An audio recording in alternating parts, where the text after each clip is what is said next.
Welcome you all to another interesting session in biochemistry. In this module, we will be learning at length about hemoglobin, its chemistry in brief, metabolism, metabolic products, normal and abnormal variants of hemoglobin and derivatives of hemoglobin. In addition to this, we will be seeing in detail about myoglobin and other proteins which contain a heme in its structural component.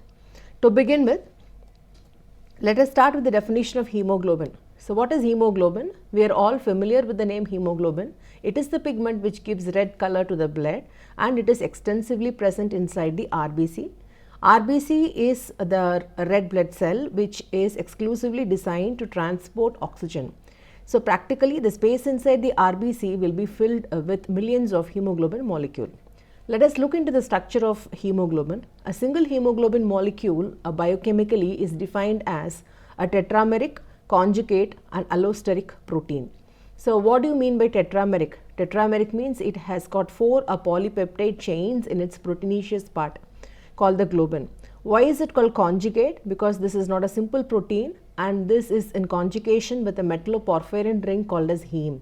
And why is the name allosteric? Because hemoglobin molecule, single molecule can bind to 4 molecules of oxygen, but the binding of all the 4 molecules are not in equal proportion and the binding is said to be allosteric, meaning the binding of one oxygen molecule to the hemoglobin increases the affinity for the hemoglobin towards the second, the third and the fourth, meaning the fourth oxygen molecule will be bound with some 16 times more affinity than the first one, and this is defined as allosteric binding.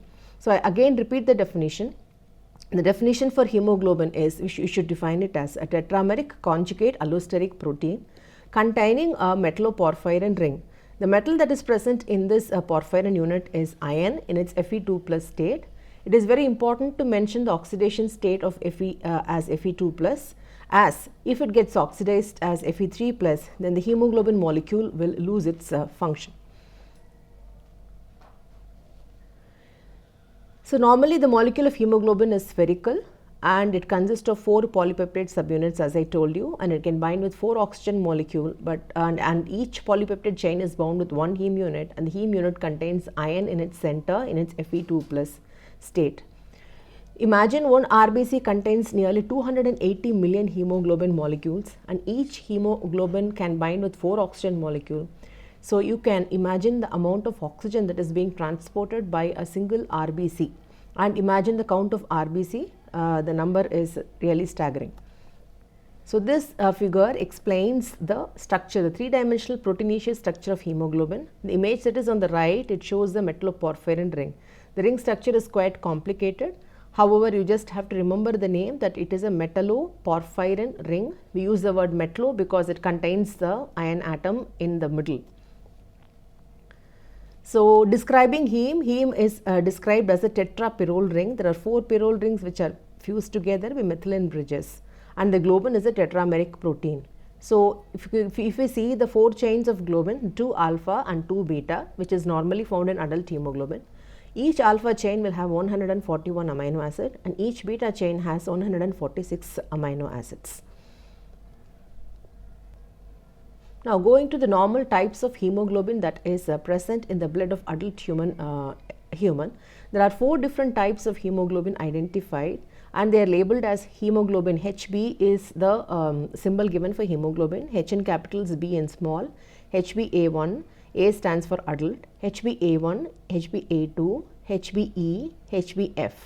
So, HbA1 or HbA is a major type of hemoglobin constituting about nearly 90 to 95% of human hemoglobin. HbA2 is a minor adult hemoglobin, and HbE is found only in embryonic stage, and HbF is found in fetal stage.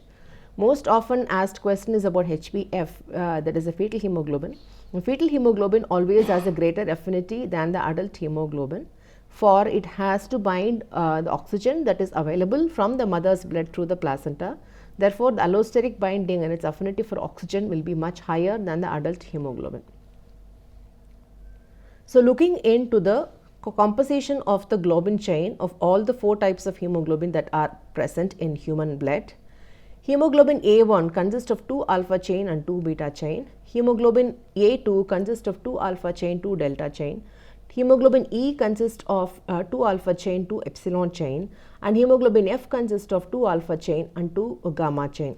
So always we have to remember that the alpha chain is constant in all the variants of hemoglobin, whereas the other two chains, it could be beta, it could be gamma, delta or epsilon. Epsilon hemoglobin, that is the embryonic hemoglobin, it is not found in adult stage, whereas hemoglobin F is still found in adults with a percentage of less than 2. So this figure explains what is allosteric binding. As I told you, when the hemoglobin is in the unbound form, it is capable of binding 4 oxygen, and these 4 oxygen molecules do not bind to the heme at the same time, and it binds successively following a pattern. So if you look at the image carefully, you can also find the change in conformation of the hemoglobin in its unbound form and the bound form.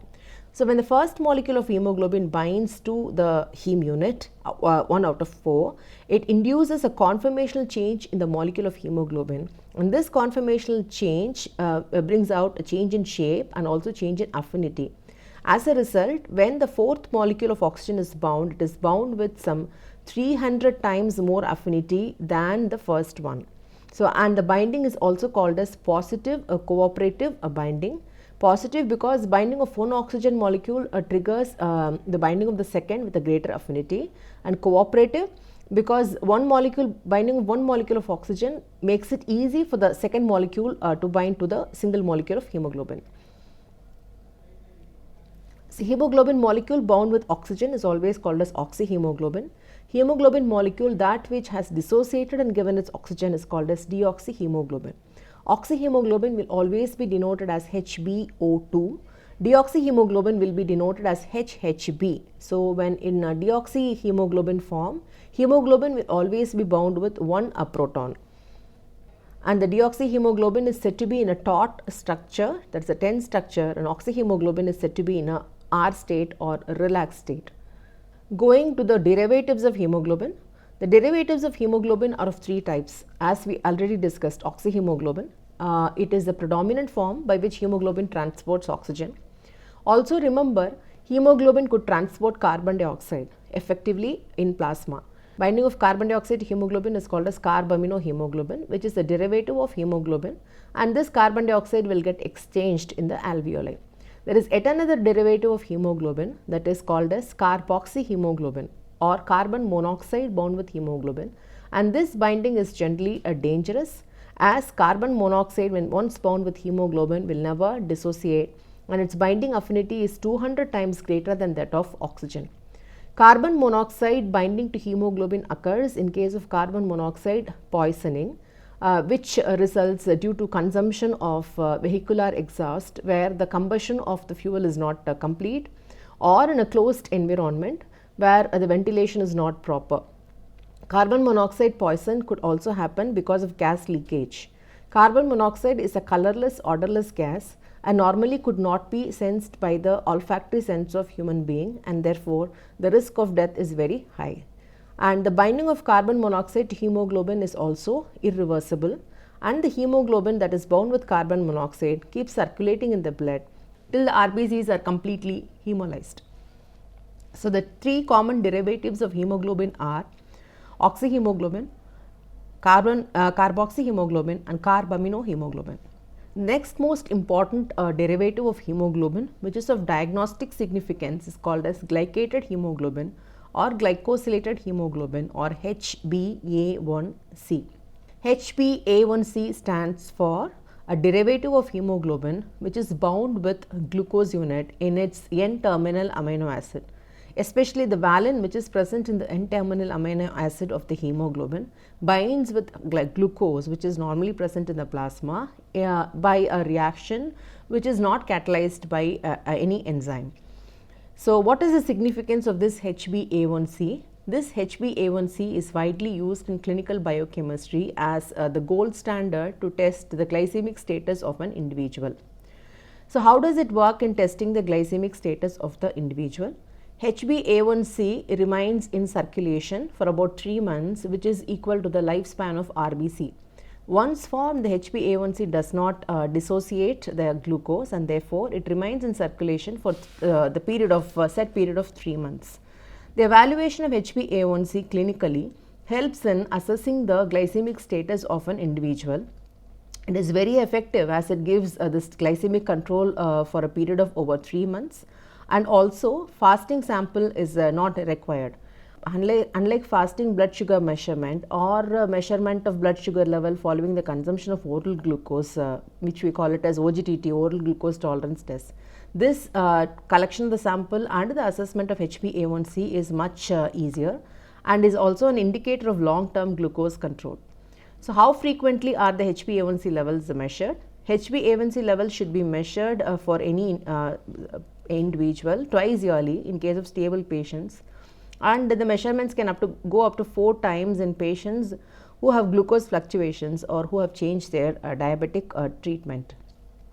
So, let us look into the levels of HbA1c and how it correlates with the average blood glucose levels in milligrams per deciliter. Normally, the level of HbA1c is given in terms of percentage, which indicates the percentage of hemoglobin molecules which are bound to a glucose under normal condition. So, it is not expressed in terms of unit, it is expressed in terms of percentage. The normal HbA1c level is 5%, indicating 97 milligram of blood glucose at a given point of time, and the HbA1c level over 6.5% is considered to be a diabetic. Anything between 5.5 to 6.5% is considered as pre-diabetic, meaning the individual has a higher risk of developing future diabetes and he should be under continuous monitoring. So, this diagram represents how glucose enters the RBC, binds with the hemoglobin to form the glycated hemoglobin or glycated hemoglobin or glycosaminohemoglobin. So, this is a diagram which again helps you to remember the normal and the abnormal values of HbA1c. Below 5.7% is considered normal HbA1c, where the blood glucose or the glycemic control is considered to be normal. Between 5.7 to 6.4%, the patient is said to be pre-diabetic, meaning he is having a higher risk of developing future diabetes. His plasma glucose levels may be normal, but if HbA1c is more than 5.7%, between 5.7 to 6.4%, it indicates the pre-diabetes.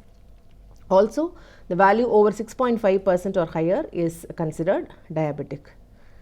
So, how does this help a doctor understand the glycemic status?